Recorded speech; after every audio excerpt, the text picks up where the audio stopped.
This video is going to introduce you to the acid-base properties of salts. So first, let's define a salt. So we know that salts are ionic compounds.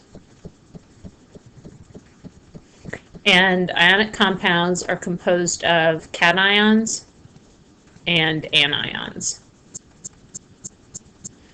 And so one of the things that we know is if we have a salt, like let's say sodium carbonate, that salt will dissolve in water to form or to break apart into its ions. And what we're going to learn today is that those ions can have, in some situations, acidic or basic properties, which will lead to an acidic or basic solution. So what we do is we talk about salts as being acidic, basic, or neutral. So we can have three situations. Salts can be neutral, which is probably what you thought of all salts as being from Chemistry 1. They can be acidic or they can be basic. Okay, so in Chem 1, you learned that if you took an acid and you reacted it with a base, you would get a salt and you would get water. And we just said that these salts can be neutral, these salts can be acidic, or these salts can be basic. And so this video is going to show you how you figure that out. So the first thing I want to start with is neutral salts. So let's say we have the conjugate base of a strong acid. Okay, so our strong acid is HCl. The conjugate base would be the chloride ion. Our strong base is nitrate. The conjugate base is the nitrate ion. So what we're talking about is these as conjugate bases. And if you remember, we talked about how the conjugate base of a strong acid had no acid-base properties in water. Now, the reason why is that these anions are weaker bases than water. So the only thing that's going to contribute to the pH is going to be the hydrogen ion concentration contributed by water. And if Kw was 1 times 10 to the negative 14th, so both of these are 1 times 10 to the negative 7th, and then we do negative log of this number, the pH of water is going to be 7. So just kind of reviewing this, if we have the conjugate base of a strong acid, it is a weaker base than water. Water is the only thing that contributes to pH, so it would be a neutral salt because these anions have no acid-base properties in water.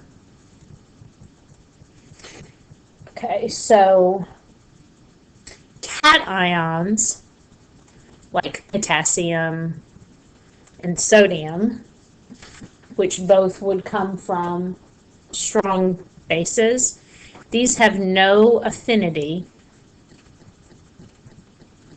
for the proton. So basically, they are not going to react with a proton. They cannot produce protons. So what we know about these is that they have no acid-base properties in water either. And just like we talked about on the previous slide, if that is true, then the only thing in solution that's contributing hydrogen ions is water, and that would mean the pH of that solution would be 7. So, in general, salts that consist of strong acids and bases. So if we have strong acid, strong base parents, that is going to be a neutral salt, because neither the anion nor the cation of that salt is going to have acidic or basic properties in water. So some examples of that, just kind of reviewing. Let's say we've taken HCl and potassium hydroxide and put those two together. So that would be a strong acid, strong base. The proton from the acid combines with the hydroxide from the base to give you water. And then the salt would be potassium chloride. So we're saying that this is neutral because neither of these ions is going to have acidic or basic properties in water. Another example would to be, let's say we've got sodium and sodium hydroxide and nitric acid. So our salt is going to be sodium nitrate.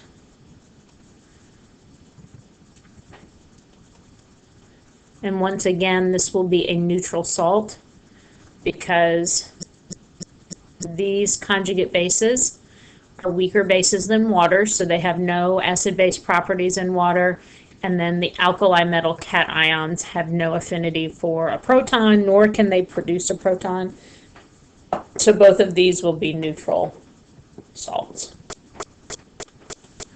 Now what we want to do is we want to look at acidic and basic salts. So let's take okay,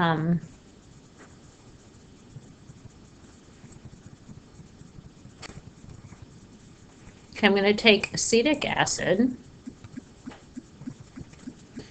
and react it with, let's do potassium hydroxide. So the hydrogen, the proton from the acid combines with the hydroxide from the base to produce water. And then the salt that forms, the cation comes from the base, the anion comes from the acid. So the salt that forms is potassium acetate. Now, if we think about an initial change final table, and I'm not concerned about products right now, and we have equal volumes, and we have equimolar, which means the same molarity. So we have equal moles of each of these. They will consume each other, so each will go down by 1 mole, and we will be left with nothing at the end. So essentially, you have no reactants. So the only thing that's left is your salt and your water. Now those two, the salt, can then react with the water. Before I do that, one of these ions is going to react with the water, and we have to determine which. So basically what you do is you divide it into cation and anion. And you look at those and you ask yourself which one of these two is going to have acid-base properties in water. If it comes from something that's strong, you are not going to include it.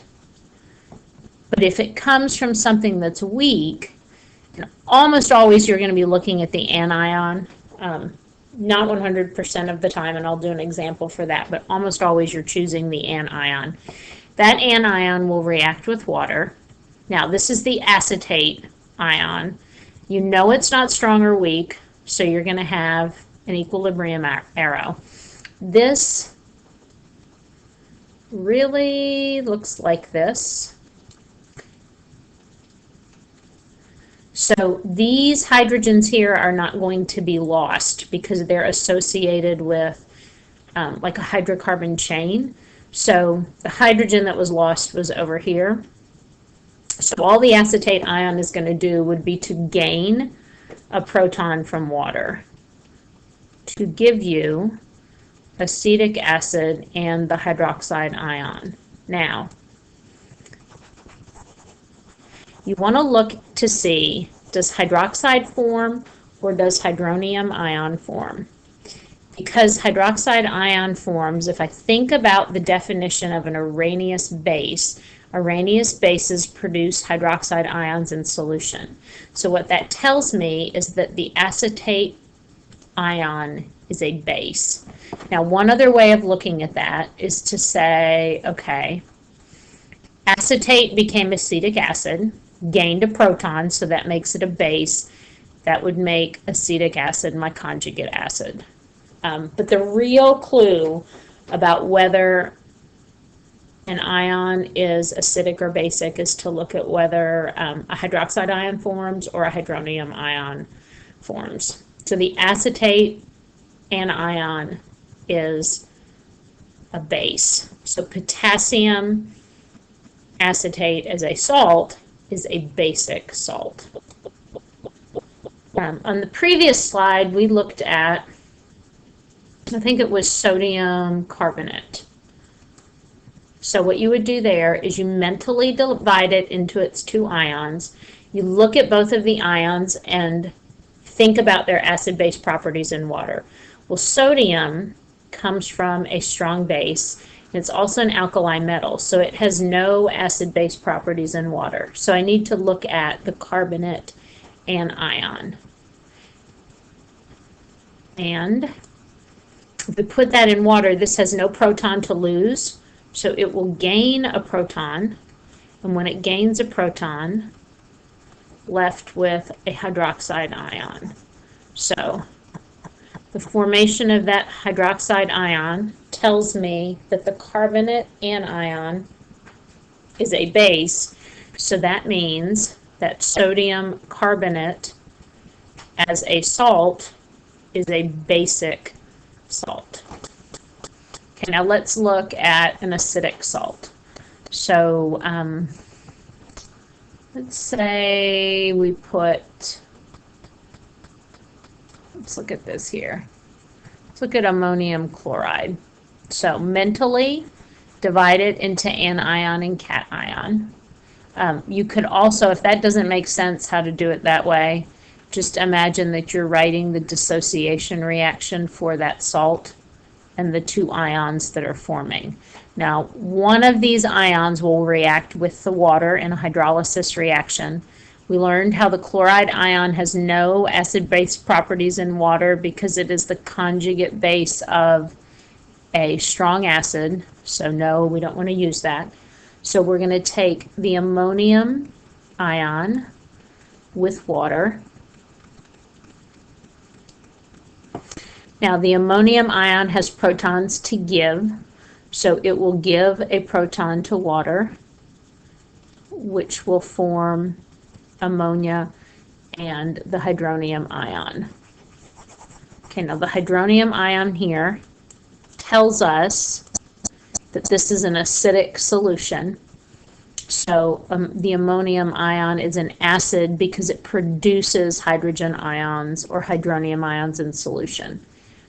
I can also confirm that by the Bronsted-Lowry definition because ammonium is a proton donor forming ammonia, which is the conjugate base. So that tells me that ammonium chloride is an acidic salt. Okay, now I want to look at another situation where I'm going to go to a new slide for this. Oh no, let me go back because I like the black better. Sorry. Okay. Let's say you've got a salt like aluminum chloride. Okay. So when that dissolves in water, you get the aluminum ion, you get the chloride ion. And so as we look at these, we know that The chloride ion has no acid-base properties in water. It's the conjugate base of a strong acid, so it's a weaker base than water, so we're not using that. So what we're going to do is we're going to take the aluminum ion and we're going to put it with water. Now, you're probably looking at this and thinking, what am I supposed to do with this? The aluminum ion has no proton to give. And if you had it gain a hydrogen, we would get a hydride, which doesn't really make sense. These are going to be complex ion reactions. So what's going to happen is you have you're looking for a transition metal or a highly charged metal cation, which in this case is going to be aluminum with a +3 charge. So remember when we wrote complex ions, I gave you a formula kind of for following.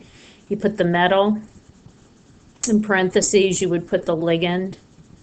To determine the number of ligands, you would double the charge of the metal. Running out of room. And then you would do math to get the charge on the ion itself. So let's follow that format. So the metal is going to go first, which is aluminum. Water is going to act like, it's going to be our ligand. It's a Lewis base. And if you remember, Lewis bases, lone pair will share electron pair donors. So that's what makes water a great Lewis base. The charge on the metal is +3. So 3 times 2 is 6. So I'm going to have 6 ligands. That is my complex ion. And then I need to do math to determine the charge of this ion. Well, if aluminum is +3, let me do this below, and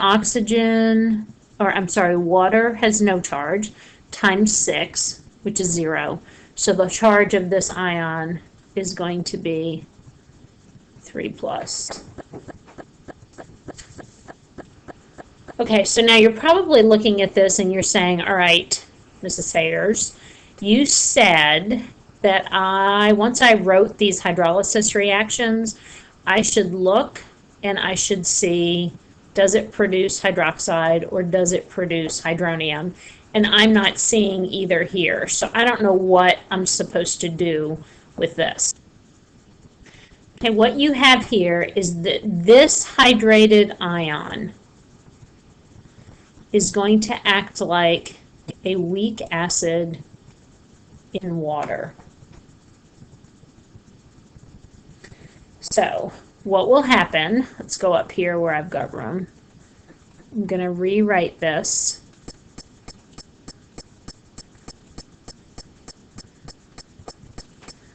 I'm going to erase this so that I have room to continue.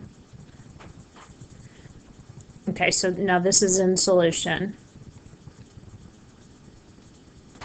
Actually, I want to write it with the hydronium, with water, so that you can see a little better what's going on. So we're going to do this plus water.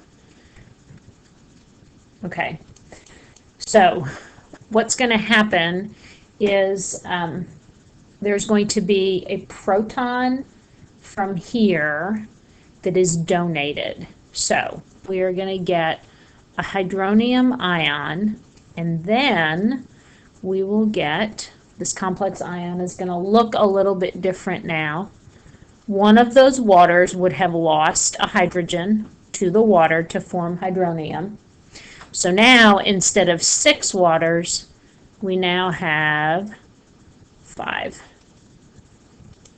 Now remember, it did lose 1 proton, so it lost a +1 charge, so it's going to become +2. Okay, this right here, this formation of this hydronium ion is what tells us that that hydrated ion is an acid. And we will do a lab later, a hydrolysis lab, where you'll have to write a couple of these reactions, so that will help you be used to this a little bit more. Basically, all you really need to know is that if you have a transition metal or highly charged metal cation, they are going to form acidic solutions, and this is the format for that happening. Okay, this is the end of this video. I'm going to do two more. I'm going to do a short one where it shows you how to write more of these hydrolysis reactions for salts, and then I'm going to do one where I show you how to do math to calculate the pH of these solutions.